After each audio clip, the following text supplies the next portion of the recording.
Gentong pangmalakasang collab. Ang P-pop kings na SB19 gagawa ng kanta kasama lang naman si national artist Ryan Cayabyab.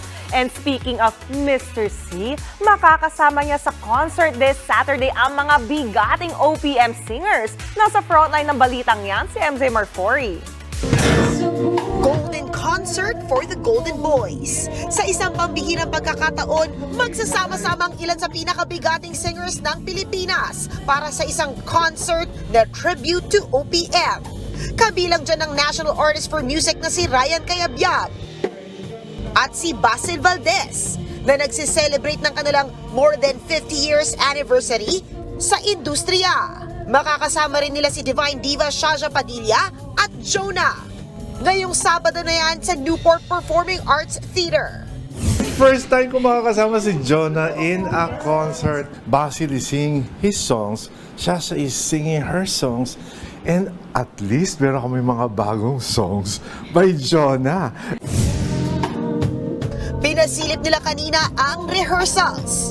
Kwento nila, advocacy nilang i-preserve pa at gawing timeless ang mga OPM hits. Si Basil, nagpe-prepare na para sa bago niyang music next year.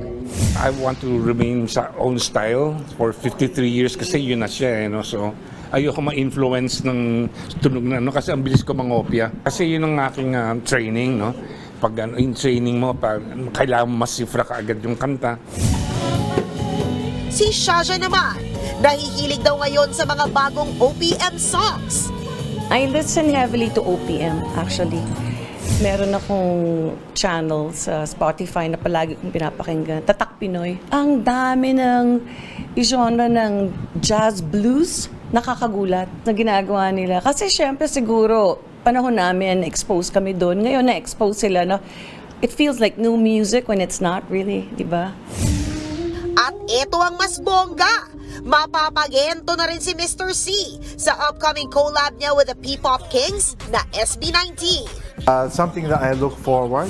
And actually, iba sila mag-isip Iba sila sumula. They had to bring me closer to them and then tingnan ko kung saan ako pwedeng mag-meet sa kanila. Nagbabalita mula sa Frontline, MJ Marfori, News 5.